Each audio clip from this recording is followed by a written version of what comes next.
Karen was screaming at a landscaper again, this time because his leaf blower dared to interrupt her HOA-approved wind chime meditation hour. Her voice pierced the cul-de-sac like a car alarm made of entitlement and Pinot Grigio. I hadn't even unpacked my suitcase when I realized something was very wrong. This wasn't the peaceful 52-acre inheritance I expected.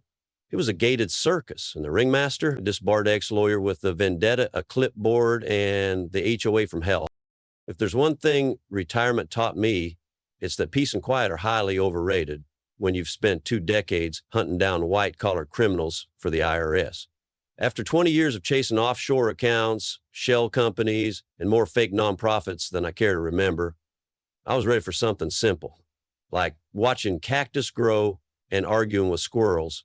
That's why when Aunt Diane passed and left me her 52-acre spread out in the dusty belly of Arizona, I figured fate was finally cutting me a break. I booked a one-way flight, packed up my spreadsheets, and told my Boston landlord he could keep the deposit. My new life was supposed to be all sunshine, solitude, and maybe the occasional rattlesnake showdown. The Uber driver didn't get the memo. He kept glancing at me in the rearview mirror like I was leading him into a cartel ambush. Sir, he said as we hit a freshly paved road that didn't show up on Google Maps, you sure this is the place? This looks like a gated community. I leaned forward and blinked. He wasn't wrong. Where I expected brush and tumbleweed, there were now rows upon rows of identical beige houses lined up like freshly baked suburban cookies, pristine driveways, perfect lawns. A giant green and gold sign read, "Welcome to Sedona Springs, a private HOA community." There was even a fountain shaped like a hummingbird mid-sneeze. Yeah, I muttered. This looks exactly like the kind of peaceful nothing I was hoping to avoid. I got out, tipped the driver, mostly for still being willing to drop me in what looked like a Stepford Colt compound, and marched straight to the Sales and Lifestyle Center, which apparently was a euphemism for the nerve center of the land heist.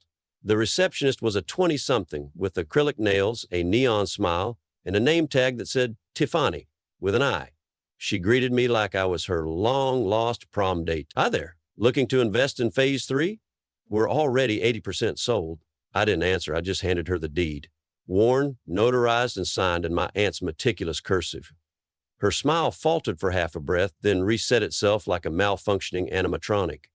"Ooh," she said, tapping on her keyboard like it owed her rent. You must be Mr. Langston.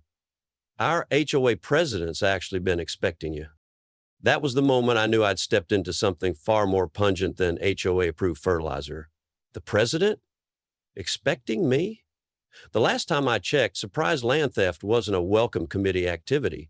But sure enough, Tiffany with an eye pointed me toward a sleek glass building labeled Administrative Pavilion, which felt more like the entrance to a Vegas casino than a homeowner office. As I walked past the uniform lawns and pearl white mailboxes, I clocked security cameras at every corner and not a single misplaced leaf on any sidewalk. It wasn't just sterile, it was too perfect, like someone had built an alibi with landscaping. And here's the kicker, I hadn't even met the HOA Queen Bee yet. That would come later. But let me tell you something in advance so you understand what kind of soap opera I was walking into. The woman running this suburban empire? Yeah, she once held a law license until the state bar decided her creative definition of legal belonged more in a Netflix true crime doc than a courtroom. But that's another chapter. For now, I was standing in the middle of a neighborhood that grew overnight like a rash. And apparently I was the only one allergic. "Follow me," said Tiffany with an eye, as if I'd just been selected for a surprise backstage tour of Disneyland. She led me through a garden path that looked like it had been designed by someone with a Pinterest addiction and unlimited HOA funding. The hedges were trimmed to perfection, the fountains sang like angels with real estate licenses, and not one weed dared show its head.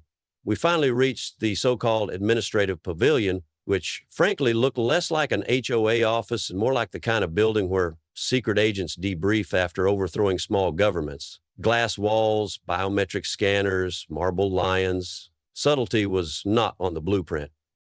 Inside, I was greeted by a woman who could have been cast as friendly real estate villain V3 in any Hallmark mystery. Her name tag read Brittany, and her handshake was exactly the right mix of perky and corporate. Mr. Langston, we are so thrilled you're here. Karen's been expecting you. I didn't respond right away. I was still mentally adjusting to the fact that I'd apparently been expected at a place I'd never heard of on land that legally belonged to me. Brittany gestured toward a spiral staircase made of what looked suspiciously like imported Italian marble. She's upstairs, second floor, corner office. And maybe don't mention the land thing too loudly. It upsets the face two buyers. When I stepped into Karen Harrington's office, I momentarily wondered if I'd stumbled into a luxury car commercial. She sat behind a desk the size of a small aircraft carrier, flanked by twin floor-to-ceiling bookshelves filled with law books arranged by spine color. The woman herself, early 50, icy blonde bob, dressed in a blazer so sharp it could slice cheese. She didn't smile. She just tilted her head and said, "Marcus Langston, finally, please sit. You must be overwhelmed." I sat, mostly because the chair looked more expensive than my old apartment. Karen slid a folder across the desk like a blackjack dealer at a Vegas high roller table. "Everything was done by the book," she said, voice smooth as a non-disclosure agreement. "We sent multiple notifications. You didn't respond. We proceeded accordingly." I opened the folder. Inside was a parade of certified letters, public notices, and HOA correspondence, all addressed to 1223 Painted Cactus Road. I blinked.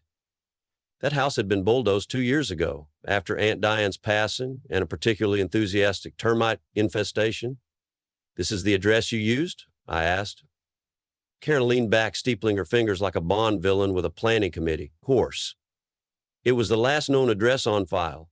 It's not our responsibility to track down property owners who failed to update their contact information." Her tone was polite, professional, and absolutely full of. Now here's where things got interesting. As I flipped further through the documents, I spotted a name that shouldn't have been there. Karen Harrington, legal representative for Diane Langston, 2015. My pulse kicked. That name wasn't just familiar, it was her. Karen had represented my aunt years ago in a zoning dispute, meaning she knew exactly when Diane died, meaning she knew that address hadn't been valid in a long time, meaning this whole "oops, we didn't know" routine was about as authentic as the fake Tuscan architecture outside. And that's when it clicked. The mailing error wasn't a slip-up, it was a strategy, a trick she'd probably used before. I closed the folder slowly, keeping my expression neutral. "You really do have quite the system here," I said calmly, even as the pieces began snapping into place. And in my head, just one phrase kept repeating like a warning siren. If she's done this once, she's done it more than once, and she's not expecting me to be the one who notices. Back at my motel, a proud 2-star establishment that offered free Wi-Fi and a mysterious stain on every surface, I brewed some coffee that tasted like melted pennies and sat down with a stack of papers. If there's one thing retirement doesn't take from you, it's your inner bloodhound. I'd sniffed out tax shelters in Vatican City and once uncovered a cult that used alpacas to launder money. This HOA mess, it reeked. And not like mild office drama. It smelled like someone microwaved a dead tuna in a filing cabinet. I started digging through the county's online property database. The address Karen used, my aunt's demolished house, hadn't just been used on my case. No, ma'am. In fact, it had been listed as the last known address on 14 different property notifications over the last 5 years, all tied to owners who were either deceased, out of state, or in one tragic case in a coma after slipping on a flamingo floaty. Every time, the land ended up under control of the same HOA or its development partners. The pattern wasn't just fishy. It was a freaking seafood market. At this point, I half expected Karen to pop out of my laptop screen and offer me a deal on stolen land and expired shrimp. I called an old friend from my days in federal service, Manny Rodriguez, now with the Department of Interior. Manny owed me a favor, mostly because I once stopped him from writing off a $3,000 0-cent steak dinner as a team-building lunch. When I mentioned Karen Harrington, he went quiet. Then he said something that made my eyebrows tap dance. "Wait, Karen Harrington? Are you sure that's the name she's using now?" That little phrase, "the name she's using now," hit me like a tax audit on Christmas Eve. He pulled her record. Turns out our dear HOA overlord was formerly known as Karen Wilkins, a.k.a. Karen Hutchinson, a.k.a. Karen Davenport. And once, very briefly, K-Storm, because, of course, she had a villain name. And guess what? Karen had been disbarred in 2017 for conduct involving fraud, dishonesty, deceit, and excessive use of legal jargon to confuse senior citizens. That's a direct quote. Not only was she legally barred from practicing law, she was also on record calling herself a real estate visionary with zero tolerance for noncompliance. It's like saying a raccoon is a sanitation expert with strong opinions. Just as I was about to email myself a summary, my burner phone lit up. No caller ID. The text read, "Meet me at Rusty's Bagels, 9 a.m. tomorrow. Don't bring anyone." Below that, a second message. "Order the jalapeno cheddar, trust me." Was it a trap? Probably. Was I going? Oh, absolutely. If you've ever had someone tell you they have dirt on a woman who built a suburban empire out of legal scams and manicured turf, you don't say no. You charge your phone, grab a notebook, and Google what to wear to an informant breakfast. And listen, if you're still thinking HOA is just about grass length or mailbox paint, let me stop you right there. This wasn't lawn drama. This was organized, systemic, well-funded fraud with the HOA logo slapped on top. And under it all, layers of rot. This wasn't a bad apple.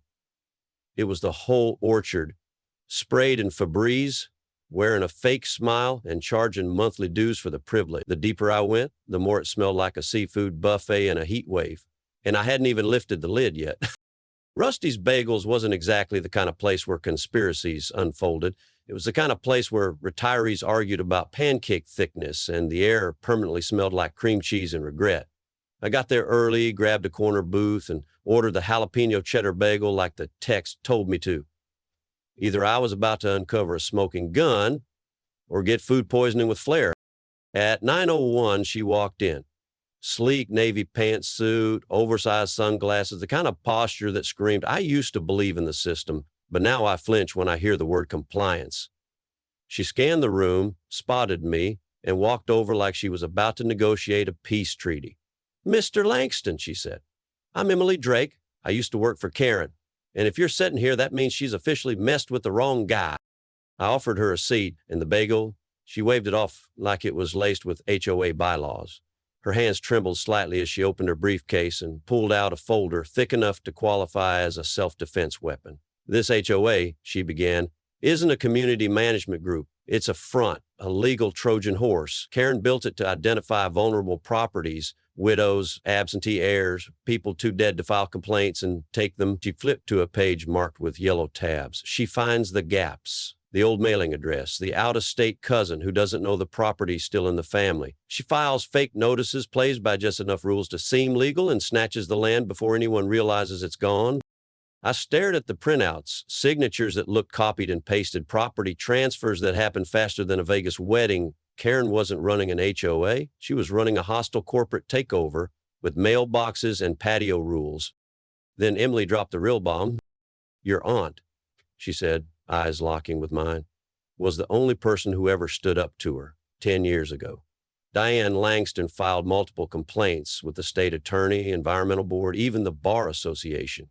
She pulled out scanned letters, all in my aunt's neat, no-nonsense cursive. Karen saw her as a threat. She isolated her, discredited her, slowly cut her out of every legal defense. But Diane didn't stop. She was building a case. My heart thudded like a drum solo. I always knew Aunt Diane had fire, but this, she wasn't just a landowner. She was a one-woman resistance movement in mom jeans. Emily leaned in. Before Diane passed, she told me there was something buried on the land under the old oak tree near the creek, a lockbox. She said if anything ever happened to her, someone would need it. Naturally, we skipped the bagels and drove straight to the property. The oak tree was still there, barely surrounded by dog-walking paths and fake boulders probably bought in bulk. We waited for the patrol car to pass, then snuck in through the side trail like two accountants about to commit felony gardening. 3 feet down, under a flat stone with DL etched faintly into the surface, we hit metal. I yanked out a rust-streaked steel box. Locked but not complicated, inside was the equivalent of a legal nuke, the original deed, untouched by HOA filings. A full geological survey from 1997 showing natural gas reserves under the land. Several typed letters labeled, "To whom it may concern if I'm mysteriously dead," and a stack of notes tracking Karen's activity, complete with dates, addresses, and handwritten red flags like "check signature on Thompson file looks copied." I sat back, stunned. Emily just nodded. Your aunt wasn't paranoid. She was preparing a counterattack. And that, dear viewer, is how I went from retired accountant looking to raise chickens to lead plaintiff in the HOA scandal of the decade. Because in true Diane Langston fashion, she didn't just leave me the land, she left me a ticking time bomb, buried under a tree, and guess what? He was about to blow the whole thing sky high. Back at the motel, Emily and I spread our findings across the table like two conspiracy theorists high on caffeine and righteous fury. We didn't just have evidence, we had a playbook, and now it was time to flip the script. The plan was simple. Emily would crawl back to the HOA like a repentant henchwoman. "Oh, I made a mistake. Please take me back," while I played the oblivious heir who just wanted fair compensation and some quiet desert air. It was a classic double agent maneuver, with more HOA paperwork and fewer tuxedos. Emily already knew the rhythms of Karen's empire. When she met with developers, which assistant did the dirty work, which password unlocked the HOA shared drive. Spoiler, it was Karen Queen 1. While Emily packed her corporate smile and headed off to re-ingratiate herself with the devil in high heels, I reached out to two old contacts. First, Bennett Clark, an investigative reporter who once exposed a bottled water pyramid scheme run by former televangelist. Second, Special Agent Darius Mitchell, FBI white-collar crimes, and a man who once owed me an entire lobster dinner after I helped him track down $12 million 0 cents in charity funds that went mysteriously missing into yacht-shaped ministry boats. I sent both of them a PDF dump of what we had, along with a note that basically said, "You're going to want to sit down for this." Meanwhile, Queen Karen had sniffed something was off. Maybe it was the subtle shift in Emily's tone. Maybe it was the sudden interest in internal HOA finances, or maybe it was just instinct, the way cats know when you've bought cheaper litter. Either way, she started panicking. Property listings tripled overnight. Houses were being sold like hotcakes at a garage sale for the morally bankrupt. Open houses turned into pressure cookers. Sign today and we'll knock off $50,000 0 cents, inspections optional. One poor guy said he got a free grill if he waived the inspection clause. The HOA wasn't just dumping inventory. They were torching the books before the fire marshal arrived. That's when the HOA board scheduled a special meeting at the community clubhouse. Read, Fortress of Fake Friendliness. The email invitation came at midnight, which was cute. I showed up in khakis and a faded polo shirt, looking every bit the confused middle-aged man who just wanted a slice of his aunt's dirt back. Karen stood at the front, wrapped in her signature blazer of intimidation, flanked by two attorneys and what looked suspiciously like a mall security guard trying out for SWAT. "Mr. Langston," she began, oozing faux concern, "we understand this situation has been confusing, but we'd like to resolve it civilly. Our offer is $400,000, 0 cents for any residual claims you may assert. We hope you'll take it, for everyone's peace of mind." I looked around the room. Neighbors watched with cautious eyes, sipping HOA-branded water bottles like it was communion. I let the silence hang, then slowly pulled out my phone, setting it gently on the table with the screen facing up. My voice was steady, almost bored. "You think I'm here to sign something? No. I think it's time to hit record." Karen's smile froze. One of the attorneys shifted in his chair. Somewhere outside, I imagined a hawk circling, just waiting for the first sign of weakness. I picked up the contract and flipped through it like I was pretending to understand the fine print, mostly because I was. HOA legalese reads like it was written by a caffeinated raccoon with a thesaurus. Karen watched me closely, probably trying to guess how big a check it would take to make me vanish. I looked up, gave a fake little sigh, and said, "All right." Her smirk returned, smug and buttery. The board clapped politely like they'd just witnessed a kindergartner tie his shoes for the first time, and just as she reached for a pen, I held up my hand. Oh, just one thing before I sign. I turned to the crowd. There's something I think everyone here deserves to hear. I tapped my phone. Karen's voice boomed through the clubhouse speakers. Of course I knew she was dead, the recording crackled. That's why we sent the notices to that address. What's he going to do? Crawl out of her grave and sue me? Gasps rippled through the room like someone had let out a loud, juicy fart at a wedding. Karen's face went from, I'm in control, to, I just stepped in legal dog poop. Several neighbors stood up. One woman pointed a shaking finger. You told us everything was legal. You made us rush through paperwork.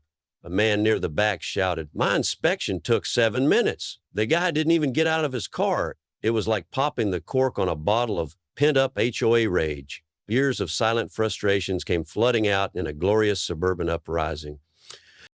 I waited until the yelling hit a steady rhythm, then pulled out my second act, a bright red folder labeled Environmental Assessment, Sedona Springs. I held up a copy of the glowing report Karen had distributed, the one saying the land was clean, safe, practically suitable for raising unicorns. This is the version you've all seen, I said. Now here's the real one. I slapped down a second folder, same title, different story. This one, it showed contamination levels high enough to make a cockroach wear a hazmat suit. Toxic runoff, failed soil test, a note in the margin. Remediation required before residential development. Do you build? I raised an eyebrow at Karen. Did you skip this part, or were you just hoping no one here would know how to read? The crowd went full meltdown. One guy ripped off his HOA name badge like it burned him. A woman near the cookies started crying. The developer, Jim something, wearing a shirt 2 sizes too tight, tried to sneak toward the exit but got blocked by a guy with a stroller in the rage of someone who'd paid $600, 0 cents for an approved mailbox. Karen stood frozen, jaw clenched, visibly calculating her odds of escape versus total combustion. This is all taken out of context, she barked. It's a smear campaign. Yeah, and my Aunt Diane was just on vacation in the afterlife, apparently. Just when it looked like she might explode into confetti from sheer denial, I leaned into the mic and smiled. You think that's all? I'm just getting warmed up. And this next card, let's just say it comes with a federal badge. Karen's eye twitched. Jim tripped over a ficus. I wasn't bluffing. And by the end of the week, everyone in that room was going to learn that karma doesn't need a loan permit to knock on your door. So buckle up. You thought this was the end? Nope. I still had the FBI on speed dial and a burner phone full of evidence. And trust me, Karen's HOA empire was about to be condemned. The plan was simple. I meet Karen, wear a wire, act like I'm ready to fold faster than a dollar store lawn chair, and let her do what corrupt people always do, get sloppy. The FBI gave me the mic, a pocket-sized transmitter taped under my shirt, and a warning, if she pulls a gun, duck. Solid advice. The meeting was set at a warehouse just outside town, the kind of place that usually stored illegal fireworks or old washing machines with unresolved trauma. Karen picked it. Of course she did. It was private, isolated, and probably had excellent acoustics for betrayal. She arrived late, of course, fashionably treacherous, wearing sunglasses at night like every good villain. 2 goons flanked her, guys who looked like they bench-pressed threats for breakfast. Karen walked up with a duffel bag and a smile that didn't reach her Botox. $800,000, she said, dropping the bag at my feet. Take it, sign this NDA, and disappear. You never saw me, you never heard of Sedona Springs, and you certainly don't know about Phase 4. I looked at the bag, then back at her. Phase 4? What's that, subdivision or secret lair? She didn't laugh. No one ever does when you're too close to the truth. I bent down, unzipped the bag. Cash. Stacks and stacks of it, bound in rubber bands like it was payday at the underworld ATM. I kept my voice calm. You really think this solves everything? Karen tilted her head. Solves you? That's when I dropped the name, you know. This reminds me of the Thomas Brennan case. The journalist disappeared 3 years ago. He was looking into a HOA land flip scheme out in Nevada. Sounded familiar? Karen blinked just once. Then she laughed and said it. Brennan, please, he was a hack, deserved what he got. Boom, there it was, the line, the one no lawyer could walk back. The one that made every FBI agent listening in probably drop their donuts and fist bump. Within seconds, the warehouse doors blew open, lights flashed, agents poured in, and Karen spun around screaming, "Entrapment! I want my attorney!" One of the goons tried to run. "Bad idea!" He got tackled into a stack of folding chairs. It'll never be the same again. I stood there while chaos unfolded, trying not to smile too hard. The best part? Karen looked at me like I'd betrayed her, as if this wasn't the very thorn she'd perfected on dozens of innocent families. As they cuffed her, she thrashed like an inflatable tube man in a hurricane.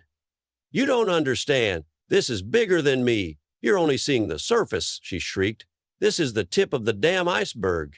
And maybe she was right, because in my backpack, tucked under a pack of gum and a printout of HOA bylaws, I still had 3 encrypted USBs recovered from Diane's lockbox. None of them had been opened yet, each one labeled in my aunt's neat handwriting. "Do not trust local officials, developers, level 2, and on the player use if killed." So no, Karen, this isn't over. You were just the HOA queen bee, but I think we're about to meet the hive. 3 months later, Karen stood in front of a federal judge, looking like someone who just realized spa days weren't included in federal prison. The courtroom was packed. Press, victims, even a guy live streaming with a t-shirt that said, "HOA Karen equals justice served." The judge, a no-nonsense woman with glasses that could cut glass, stared down over her bench and said, "Mrs. Harrington, your actions were not just fraudulent, they were predatory, systemic, and breathtakingly arrogant." And then came the sentence. 25 years. No parole, no HOA meetings, no gold-trimmed clipboards, just a lot of time to reflect in an orange jumpsuit and maybe knit toilet paper cozies. Karen tried to give a dramatic statement, but it mostly came out as screeching. The bailiff kindly asked her to scream inside her heart. Meanwhile, Sedona Springs, once the monument to her greed, was transforming. With the help of the FBI and some fast-track lawsuits, I was able to reclaim legal control over the properties. I didn't want revenge. I wanted restoration. So I made a choice. I sold each home back to its rightful occupant at the original purchase price, minus any illegal fees, kickbacks, or mandatory HOA yoga sessions. We also created the Community Recovery Fund, fueled by fines from the developers and Karen's offshore accounts, which, fun fact, she tried to hide under the name Not Karen LLC. That fund paid for environmental cleanup, proper inspections, and a new community center with real windows, no cameras. And here's the best part. Congress, yes, the real one with the uncomfortable seats, passed what they now call the Langston Amendment. It requires all HOAs to send critical property notices by 3 verified methods: certified mail, verified email, and 1 confirmed carrier pigeon. Okay, maybe not the pigeon. They also have to prove actual ownership records and allow third-party audits. In short, no more "we sent a letter to your dead aunt's bird bath and assumed you agreed to give us your land." Emily, my partner in crime fighting, got the redemption arc she absolutely deserved. With her name cleared and her story all over the news, she launched her own law firm, Drake and Relentless, specializing in defending homeowners from predatory HOAs. She's got a wait list longer than most brunch lines in LA, and she's already opened offices in 3 states.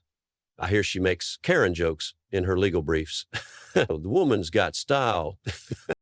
And remember those USB drives? Oh, they weren't just dramatic props. Inside them were enough documents to trigger federal investigations across 6 states, including one very uncomfortable senator who suddenly retired to spend more time with his family. Spoiler, his family promptly moved to Canada. The whole HOA fraud network collapsed like a bad folding chair. Turns out when you build an empire on fake signatures and bad soil, the collapse is inevitable. Add one grumpy ex-accountant with nothing to lose and a slightly petty sense of justice, game over. 1 year later, I stood in the middle of what used to be Karen's beloved HOA office. It was now a public park. Kids laughed on swings, retirees gardened near the community plot, and someone had painted a mural of Diane Langston holding a clipboard like she was Moses with zoning codes. I sat on a bench, unfolded the last letter my aunt had written me, and let the breeze carry her words through the wildflowers. she'd written, "Marcus, if you're reading this, it means the weeds finally met their weed killer. I didn't build a perfect garden, but I believe you'll help something better grow." And she was right, because the wildflowers were gone. But now we had a whole community blooming from justice. So what's the moral of the story?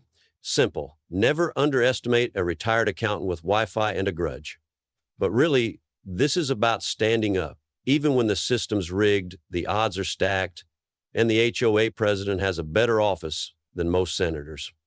It's proof that persistence, a little sarcasm, and a flash drive full of dirt can shake even the If you've ever felt steamrolled by rules you didn't agree to or paperwork you never saw, remember, you're not powerless. You're just one Karen exposing moment away from change. Thanks for sticking with me through HOA madness, legal drama, and bagels. If you enjoyed this chaos, smash that like button, drop your wildest HOA horror story in the comments, and subscribe for more tales where the little guy punches way above his weight. And remember, justice may be slow, but it never skips HOA meetings.